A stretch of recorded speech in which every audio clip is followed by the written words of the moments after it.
बार की बात है। एक राजा के महल के बाड़े में एक हाथी रहता था।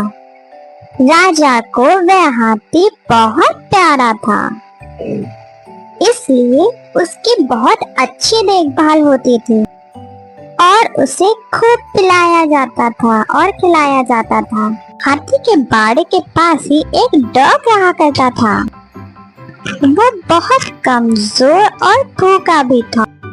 डॉगी देखता रहता था कि जैसे ही हाथी को खाना देकर उसका नौकर वहां से जाता था, वैसे ही हाथी खाना खाने लगता था और उसके बाद डॉगी वहां आकर थोड़ा सा बचा हुआ खाना खा लेता था। डॉगी को वो बासी चावल के लड्डू बहुत अच्छे लगने लगे और वह रोज वहां आने लगा। धीरे धीरे वो पतला सा डॉगी मोटा होने लगा।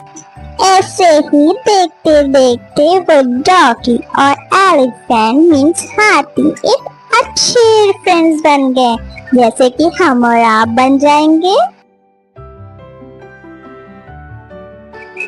हाथी भी डॉगी के साथ लेकर बहुत खुश था और उसे बहुत अच्छा लगता था। पर एक दिन वहां पर एक आदमी ने उस डॉगी को देखा और उसका मन किया कि वो डॉगी वो खरीद ले। उस आदमी ने एक दिन वहां बैठे महावत को बुलाया और पूछा, मैं इसे खरीदना चाहता हूँ, आखिर इस डॉग की कीमत क्या होगी? महावत कुछ देर सोचने लगा, पर वह उस डॉगी का मालिक तो नहीं था, लेकिन कुछ पैसे कमा लेगा। उसने यह सोच के वो डॉगी का सौदा कर दिया। अब वो आदमी अपने डॉग को गांव की ओर लेकर चलने लगा, जो कि वह गांव उस जगह से बहुत दूर था। डॉगी के जाने के बाद हाथी बहुत दुखी हो गया था। उसे बिल्कुल भी अच्छा नहीं लग रहा था डॉगी के बिना। एक दिन जब महावत हाथी को खाना देने आया तो उसने क्या देखा? उसने देखा कि हाथी तो बहुत उदास है। ऐसा लग रहा है जैसे उसे कुछ हो गया है। वह खाना भी नहीं खा रहा था। इसे देखकर महावत ने राजा को जाके सारी बातें बताई। आखिरकार महावत ने राजा को यह खबर दी, लेकिन उसने उस डॉग के बारे में कुछ भी ना बताया।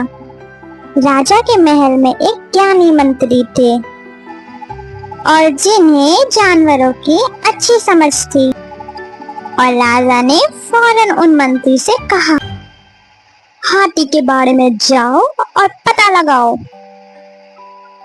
हाथी की हालत ऐसी क्यों हो गई है।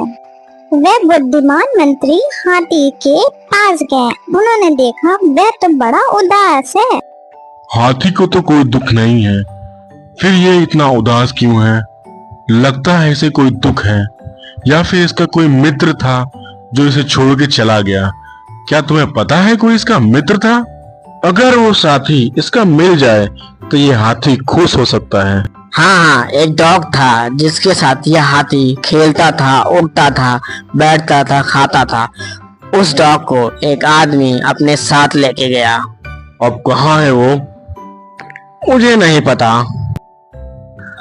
महाराज, मुझे लगता है हाथी को कोई परेशानी नहीं है और उसकी तबीयत भी नहीं खराब। उसका दोस्त डॉग जो उसे छोड़ के चला गया है। तुम्हें पता है वो कहाँ गया होगा? महावत ने बताया उसे कोई अजनबी लेके गया। अब वो कहाँ लेके गया ये तो महावत को भी नहीं पता। आखिर उस हाथी को हम कैसे खुश करेंगे? कोई उपाय बताइए। महाराज, फरमान निकलवाइए, जिस किसी के पास वह डॉग है, अगर उसने वापस नहीं किया तो उसे सजा मिलेगी। सुनो सुनो सुनो, सभी कान खोल के सुनो। शाही हाथी के जो बाड़े में डॉग रहता था, जिस किसी के पास वह डॉग है उसे वापस कर दो, नहीं तो सजा मिलेगी। राजा का फरमान सुनकर जो आदमी डॉग को लेके गया था उसे उसने फौरन छोड़ दिया। छोड़ते ही डॉग पूरी ताकत लगाकर भागते हुए हाथी के बाड़े की तरफ गया।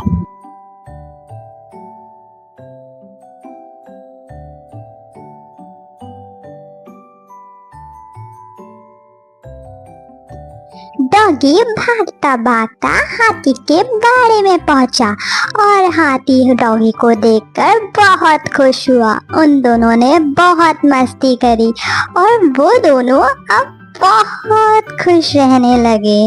वो दोनों को मिलके ऐसा लगा जैसे उन्हें पूरा जहां मिल गया। अब वे दोनों बहुत प्यार से रहते हैं। दोस्तों, इस कहानी से आपने क्या सीखा? आपने देखा डॉग और एलिफेंट की दोस्ती कितनी बेमिसाल थी, है ना? इसे कहते हैं दोस्ती। अगर किसी व्यक्ति को अच्छा दोस्त मिल जाए तो वह अच्छी बात है। मॉरल ऑफ द स्टोरी है, गहरे दोस्त कभी अलग नहीं होते। भले ही आप अपने बेस्ट फ्रेंड से कितना भी लड़ें, लेकिन बाद में आप उससे दोस्ती कर ही लेंगे, है ना? तो ये याद रखना।